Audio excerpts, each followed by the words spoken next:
पहले तो हम थोड़ी माफी मांगेंगे, हम लेट हो गए काफी बहुत, क्योंकि बांसवाड़ा वालों ने हक ज्यादा जता लिया है। बांसवाड़ा वालों का कहना है कि डूंगरपुर में पहले 5 साल निकाले, अब बांसवाड़ा में ज्यादा समय देना है, उस वजह से हम थोड़ा लेट हुए। लेकिन फिर भी मैं आप सबको दिल की गहराई से धन्यवाद देना चाहूंगा। 11 बजे से कार्यक्रम शुरू है और ये 6 बजने आ रही है, फिर भी आप डटे हुए, उसके लिए एक बार जोरदार आपके लिए तालियां बजा दी जाए। आज ये जो जुनून है, ये उत्साह है, एक जोश जज्बा है, ये संकेत कर रहा है कि आने वाले समय में हमारे इस क्षेत्र के साथ साथ पूरे देश के अंदर एक शानदार क्रांति लाएंगे। ये संकेत कर रहा है आज का जो जुनून। साथियों, विश्व आदिवासी दिवस, ये जो दिवस है, ये हमारे लिए, इस देश के लिए, पूरे विश्व के लिए और मानव मात्र के लिए एक महत्वपूर्ण दिवस है विश्व आदिवासी दिवस। आज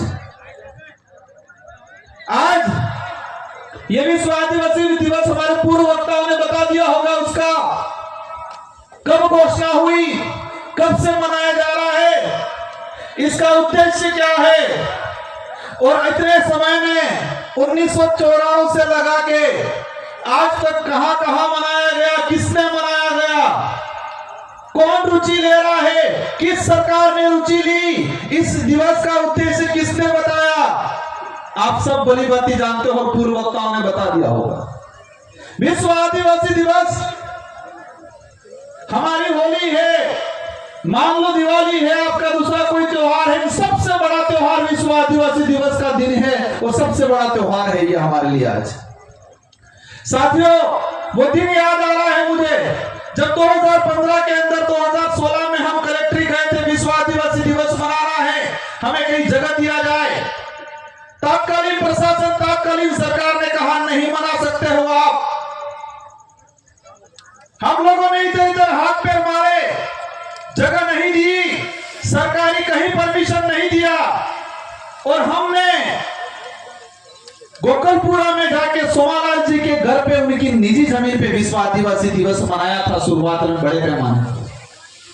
शुरुआती एंडिंग की अगर बात करें, थोड़े संख्या हुई थी और उस समय कई लोग हंसते थे, कई लोग ताने मारते थे, लेकिन मुझे इस विचारधारा पे गर्व है कि इस विचारधारा ने आज ऐसी क्रांति ला दी है कि हर घर के अंदर छोटा बच्चा से लगा के बड़े बुजुर्ग के अंदर आज जोश जुनून है, एक उत्साह जगा हुआ इस दिवस को लेके। ये दिवस इसलिए मनाया जा रहा है, यूएनओ ने, विश्व ने मिलकर इसलिए इसको घोषित किया गया है क्योंकि इस धरती को बचाना है, मानव जीवन को बचाना है, और मानव जीवन को बचाना है तो प्रकृति को बचाना पड़ेगा। और प्रकृति, कुदरत तभी बच सकती है कि आदिवासी समाज बचेगा तो ये कुदरत, प्रकृति बचेगी, जल जंगल जमीन बचेगा। ये विश्व के कई बुद्धिजीवियों को समझ में आया कि पूरे विश्व के अंदर जो ग्लोबल वार्मिंग हो रही है, पेड़ कटाई हो रही है, इधर उधर पहाड़ों को प्रकृति के साथ जो अन्याय हो रहा है, उसका एक ही उपाय है, क्योंकि उनकी रक्षा आज से हजारों सालों से आदिवासी समाज करता आया है। आदिवासी समाज का संरक्षण करेंगे तो प्रकृति का शरण होगा। ये विश्व के बुद्धिजीवी लोगों ने, यूएनओ में बैठने वाले लोगों ने समझा और इसलिए विश्व आदिवासी दिवस की घोषणा की। लेकिन बड़े दुख की बात है, उस समय तेल लगाकर आज तक किसी भी सरकार ने विश्व आदिवासी दिवस को अपने विवेक से, उत्साह से नहीं मनाया, किसी भी सरकार ने।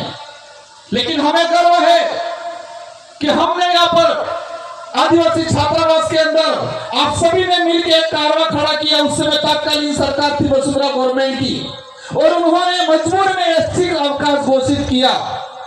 वो 2018 में 84 और सालवाड़ा की जनता आप सबकी मेहरबानी से 2 विधायक जीत के गए, और 2 विधायकों की जीतने की वजह से हमने दमखम से, अशोक जी गहलोत से कहा, अगर आदिवासी हितैषी हो, उसके लिए कुछ कर सकते हो तो आदिवासी दिवस का राजकीय अवकाश घोषित किया जाए, मांग रखी और उनको मानना पड़ा। और 2018 में विश्व आदिवासी दिवस की सरकारी अवकाश किया गया 2019 के अंदर। कुछ लोग कहते हैं क्या किया, क्या उपलब्धि, ये बहुत बड़ी उपलब्धि है हमारे लिए, हमारी आइडेंटिटी, हमारे अधिकारों की रक्षा। यूएनओ ने जो विश्व आदिवासी दिवस घोषित किया गया था, उसको राजकीय अवकाश घोषित कराया। पूरे राजस्थान के अंदर कर्मचारियों के माता पिता आज पूछ रहे हैं, आज स्कूल क्यों नहीं गया, आज हॉस्पिटल में क्यों नहीं गया, किसकी छुट्टी है। हर कर्मचारी अपने माँ बाप को जवाब दे रहा है, वो किसी भी समाज का हो, कह रहा है कि आदिवासी दिवस है आज। पूरे राजस्थान के अंदर हर माँ बाप पूछ रहा होगा, बच्चे पूछ रहे होंगे उनके पिताओं से कि आज किसकी छुट्टी है। तो आज विश्व आदिवासियों का दिवस है, इसलिए छुट्टी है। ये हमारी बहुत बड़ी उपलब्धि हुई है और इसकी वजह से आसपास के जितने जो राज्य हैं, मध्य प्रदेश, महाराष्ट्र, छत्तीसगढ़, झारखंड, सभी राज्यों के अंदर राजकीय अवकाश घोषित किया। वो आप लोगों की बदौलत, आप लोगों ने संघर्ष किया, इसलिए आज देश के अंदर जो हालात बने हुए हैं। अभी मैं आ रहा था गाड़ी के अंदर, एक चीज मैंने देखा, राजस्थान में भाजपा की सरकार है। मैं इस मंच से पॉलिटिकली भाषण नहीं देना चाह रहा, लेकिन जो आज के दिन में आदिवासी समुदाय के साथ जो धोखा हुआ है, राजस्थान के मुख्यमंत्री जी ने अपने ट्विटर हैंडल से विश्व आदिवासी दिवस की शुभकामना पोस्ट की। अच्छा लगा हमें भी कि राजस्थान का मुख्यमंत्री आदिवासी दिवस की शुभकामना दे रहा है। ये कोई मामूली दिवस नहीं है, ये उन्होंने घोषित किया है। लेकिन तकलीफ क्या हुई, किसी के पेट में मरोड़े पड़ने लग गए और आधे घंटे बाद ही राजस्थान के मुख्यमंत्री की पोस्ट डिलीट कर दी। हम जानना चाहते हैं मुख्यमंत्री जी से कि आदिवासी दिवस का आप शुभकामना दे रहे हो, आधे घंटे बाद आपके ट्विटर हैंडल से आपने डिलीट कर दिया, क्या दिक्कत हो गई आपको। यह साबित होता है वर्तमान सरकार का आदिवासी समुदाय को लेकर क्या दूरदृष्टि है, क्या सोच है उन लोगों की। पोस्ट किया, आधे घंटे में डिलीट करती मुख्यमंत्री के पोस्ट से। किसका दबाव आया आप पे, आप नहीं चाहते आदिवासियों का भला। आज हम आपसे उम्मीद थी कि आज आदिवासियों के लिए कई बड़ी घोषणा करते, इस इलाके में आके दिवस मनाते, आदिवासियों के अधिकार को लेके, शेड्यूल 5 के जो प्रावधान को लेके बात करते। लेकिन उनको लगता है कि यह समाज ऐसे ही वापस कब्जे में आ जाएगा, जुमला फेंक देंगे, झूठ बोल देंगे, छोटी मोटी योजना दे देंगे। लेकिन यह समाज, इस क्षेत्र की जनता अस्तित्व के लिए, स्वाभिमान के लिए लड़ना सीख गई है और वो लड़ेगी। हमें साबित करना है ये बिरसा मुंडा, टाट्या मामा, राणा पूजा भील, राजा डूंगर गोरंडा की धरती है और उनके वंशज है। ये हमें साबित करना है आने वाले समय में हम सबको मिलकर। आज देश के जो हालात बने हुए हैं, देश में विस्थापन हो रहा है, आप सबकी बदौलत मुझे दिल्ली की, देश की सबसे बड़ी सदन में जाने का अवसर मिला। मैंने डाटा निकाला, पिछले 5 साल के अंदर कितने आदिवासी विस्थापित हुए अलग अलग प्रोजेक्टों के नाम से। टाइगर प्रोजेक्ट के नाम से पिछले 5 साल में 2.5 लाख आदिवासियों को विस्थापित किया इन सरकारों ने। हमने सभी परियोजना मिला के पिछले 5 साल के अंदर 4 से 4.5 लाख आदिवासियों को विस्थापित किया गया है इस देश के अंदर। आज तक का, आजादी के बाद तक का, आप तक का इतिहास उठा के अगर देखते हैं, इस धरती पे अगर सबसे ज्यादा कोई विस्थापित हुआ है परियोजना के नाम से, तो आदिवासी समुदाय विस्थापित हुआ है। लेकिन इन सरकारों को अब समझाना है कि आदिवासी समुदाय जग चुका है, समझदार हो चुका है, अब आपको मुंह तोड़ जवाब देने वाला है आने वाले समय के अंदर। ये कार्रवाई यही नहीं, पूरे देश में चलने वाला है। साथियों, एक बात और मैंने देखी, हमारा जो इतिहास है आजादी से पहले का, मानगढ़ हत्याकांड देख लो, बिरसा मुंडा का आंदोलन देख लो, देश के कई कोनों में आदिवासी महापुरुषों ने जल जंगल जमीन की, स्वाभिमान की, हक अधिकार की लड़ाई लड़ी, लाखों लोग मारे गए। इस देश के इतिहास में अगर देखते हैं तो सबसे ज्यादा, अगर कोई आजादी की लड़ाई, आजादी के बाद की लड़ाई में अगर किसी का मर्डर हुआ है, उनकी हत्या की गई है, तो आदिवासी समुदाय की गई है। आजादी की लड़ाई में सबसे ज्यादा अगर किसी शहीद हुआ है तो आदिवासी समुदाय हुआ है, अन्य समुदाय भी हुए हैं। हम किसी पे कटाक्ष नहीं करना चाहते, लेकिन संख्या की बात करें तो आदिवासी समुदाय की सबसे ज्यादा संख्या है। लेकिन साथियों, इस देश में बच्चों को पाठ्यक्रम पढ़ाया जाता है, 6ठी क्लास हो, 12वीं क्लास हो, एनसीईआरटी की किताब हो, सीबीएसई की, सीबीएसई की हो, या किसी भी गवर्नमेंट, राजस्थान सरकार, देश के अन्य राज्यों का सिलेबस है, देश का जो सिलेबस है, इन सारे सिलेबसों के पाठ्यक्रम में मैंने एक बात देखी, आदिवासियों का इतिहास कहीं नहीं पढ़ाया जाता है। अभी एनसीईआरटी में कई चेंजिंग किए हैं। आदिवासियों का जो बचा कुचा कुछ इतिहास था, उस इतिहास को सिमट दिया गया। हमारे संत सुरमाल महाराज की आंदोलन हो, गोविंद गुरु महाराज का आंदोलन हो, साथियों एक बात याद आ गई। अभी कुछ लोग कह रहे हैं माहौल बिगड़ गया है इस इलाके के अंदर। मैं जो उपद्रवी बचाने करने वाले, किसी को लड़ाई झगड़ा करने वाले, पी के मारपीट करने वाले, पत्थर मारने वालों के पक्ष में कतई नहीं हूं और नहीं रहूंगा। और मैंने आज तक रिक्वेस्ट किया पुलिस प्रशासन से ऐसे लोगों पे सख्त कार्रवाई की जाए। लेकिन एक बात बताना चाहूंगा आप लोगों को, अभी एक माहौल बनाया जाता है मीडिया के माध्यम से कि माहौल बिगड़ गया है, माहौल बिगड़ गया है। बड़े बड़े नेता आके हमारे समाज पे लांछन लगाते हैं और कहते हैं माहौल बिगड़ गया है। माहौल बिगड़ा है। माहौल क्या बिगड़ा है? वो लूटते थे, लूटना बंद हो गया, वो माहौल बिगड़ा है। वही समाज को बेवकूफ बनाते थे, बेवकूफ बना के समाज को इकट्ठा करते थे, वोट लेते थे, वो माहौल बिगड़ा, वो माहौल बिगड़ा, उनका माहौल बिगड़ा है। बारी बारी से राज करते थे, वो माहौल बिगड़ा है। होती है घटनाएं कुछ, लेकिन मैंने प्रशासन को कहा है कि कहीं पर भी पत्थरबाजी हुई, वो आदमी कहां दारू पी के आया वो पता करो। किस सरकार के ठेके पे, सरकारी ठेके, रात की 10-10 बजे तक इकट्ठा रहता है, प्रशासन चुप रहता है। और हमने ये गोविंद गुरु महाराज, संत सुरमाल महाराज की धरती है। हमारे पुरखों ने शराब को लेकर आंदोलन छेड़े थे। हम लंबे समय से कह रहे हैं कि इस इलाके के अंदर शराबबंदी होनी चाहिए, लेकिन हो नहीं रहे, और भी दुकानें बढ़ाते रहे, रात की 12-12 बजे तक दारू बिचवा रहे। एक बात और बता दें आपको, ये लोग कहते हैं नारियों का सम्मान करेंगे, उनको शर्म आनी चाहिए। महिलाओं के लिए दारू की अलग से ठेके खोल रहे हैं ये लोग। दारू की दुकान पे लिख रहे हैं कि ये महिला के लिए दारू की दुकान है। साथियों बातें बहुत सारी हैं, लेकिन हमारा एक ही आंदोलन है। गोविंद गुरु महाराज, संत सुरमाल महाराज का जो आंदोलन था उसको आगे बढ़ा रहे हैं। और हमारे इस इलाके में अगर सरकार भला चाहती है तो दारू विहीन होना चाहिए। होना चाहिए कि नहीं होना चाहिए? हमारा गरीब आदमी खुद देसी कोई 2 बोतल बना लेता है और 2 बोतल बना के अगर पीने का काम करता है, या कई चोर 60-70 रुपए में बेच के घर गुजारा चलाता है, वहां कार्रवाई होती है। और वो आदमी, उसका कोई मेहमान आ गया, पूजा पद्धति है, तो उसको सरकारी ठेके पे 800-1000 रुपए में बोतल लानी पड़ती है। जो काम 60 रुपए में हो रहा है, वो काम ये लोग 1000 रुपए में करवा रहे हैं और कह रहे हैं माहौल बिगड़ गया।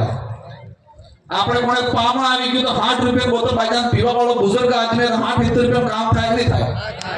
लेकिन ये सरकार, यहाँ का प्रशासन उस गरीब आदमी की बंद कर रहा है, उसको कह रहे हैं कानूनी कार्रवाई की कह रहे हैं। लेकिन वहां रात की 10-10 बजे तक अंग्रेजी शराब बेचने वाला ठेके खुले रह रहे, वहां पर कार्रवाई नहीं कर रहे हैं ये लोग।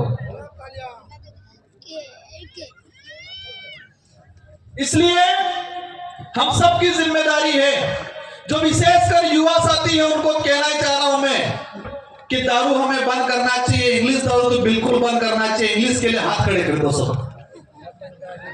पैर बंद रात जाए गाड़ी जो नहीं हो। तो आज धर्म को लेके माहौल बना रहे हैं ये लोग। मैं बांसवाड़ा गया था, एक कार्यक्रम में एक आदमी को पोस्टर, दारू पिला के पोस्टर पकड़वाया था। हमारा जो कार्यक्रम था उसके पास में दारू पिला के खड़ा किया था और पोस्टर बनवाया था कि आदिवासी हिंदू है, हम ये हैं वो है, पोस्टर पकड़वा के खड़ा कराया था। मैंने पता करवाया, उसको पिला के भेजा था। 500-1000 रुपये दिए थे पोस्टर पकड़ के खड़ा रहना। हम किसी भी धर्म का विरोध नहीं करते, हर धर्म का सम्मान करते हैं। लेकिन यह बात सही है और सही बात को कहने में हमें कोई एतराज नहीं है कि आदिवासी समुदाय न हिंदू है, न ईसाई है, न सिख है। आदिवासी समुदाय धर्म पूर्वी समुदाय है। ये बात कह रहे हम किसी धर्म को गाली थोड़ी दे रहे हैं। हमारा समाज ऐसा है, 1000 लोगों का परिवार है, गांव है, और एक कोई अन्य समाज का, ब्राह्मण हो, जैन हो, राजपूत हो, उस आदमी का घर होता है, सब मिलके उसकी सुरक्षा करते हैं, कभी परेशान नहीं करते। ये समाज है वो। किया आज तक हमारे पूर्वजों ने भी नहीं किया, हमने भी नहीं किया। हम भाईचारे के साथ रहना चाहते हैं, लेकिन माहौल क्या बना रहे हैं? क्या माहौल बना रहे हैं? संत सुरमाल महाराज ने इस क्षेत्र में हक अधिकार को लेके, जल जंगल जमीन को लेके, भक्ति को लेके, भेंट बगार के खिलाफ, मुगली शासन व्यवस्था, अंग्रेजी शासन व्यवस्था, राजा रजवाड़ों की शासन व्यवस्था के खिलाफ लड़े। लेकिन माहौल क्या बनाया? ये सिर्फ नर्ग बजाता था भक्ति। बिलराज कायम करने की गोविंद गुरु महाराज ने वो कल्पना की थी। हम सबका सपना है, और ये बात याद रखना, कोई कुछ भी कहे कि नहीं बनेगा बिल प्रदेश, वही लोग 5 साल पहले जोहार का विरोध करते थे, आज जोहार बोल रहे हैं। वही लोग 5 साल पहले आदिवासी शब्द का विरोध करते थे, वनवासी कहते थे, वही लोग आज आदिवासी शब्द पे आ गए। और मैं कहता हूं 5 साल बाद यही लोग कहेंगे बिल प्रदेश बनना चाहिए, क्योंकि उनका बेटा कहेगा बिल प्रदेश बनना चाहिए। जितने विरोध कर रहे हैं बिल प्रदेश को लेके, उन सबकी लिस्ट बना के रखो, और कुछ करना नहीं है। 10 साल बाद देखना उनका बेटा कहेगा बिल प्रदेश बनना चाहिए, और वो भी खत में पढ़ के कहेंगे हाँ अब तो बनना चाहिए। यही बात है। हमारे यहाँ से असम के हमारे मोरान कम्युनिटी, मोरान ट्राइबल के कल्चर के टीम आई हुई है। उनका एक कार्यक्रम होगा, 10 मिनट का कार्यक्रम में सभी को शांतिपूर्वक सुनना है। हमारा सबका एक ही लक्ष्य है, जो लास्ट पंक्ति में खड़ा हुआ साथी, उन सभी से मेरा एक ही अनुरोध है कि बच्चों को अधिक से अधिक पढ़ाओ, नशे पत्ते से दूर रखो, अपने अधिकारों को समझो, और तर्कहीन बनना, तर्कशील बनना है, तर्क विहीन नहीं बनना है। हमको समझना है कौन सा गलत है, कौन सही है। कुछ लोग कहते हैं काकरी डुंगरी प्रकरण खुलवाएंगे। अगर तुम्हारा उद्देश्य यही है आदिवासी समुदाय को जेल में डालना है, तो कोई दिक्कत नहीं, हम जाने के लिए तैयार हैं, लेकिन घुटने नहीं टेकेंगे तुम्हारे। हम लोग ये बदला ले लेगा, और एक वक्त आएगा तुम्हारा रगड़ा निकल जाएगा इस इलाके से, सब कुछ खत्म हो जाएगा।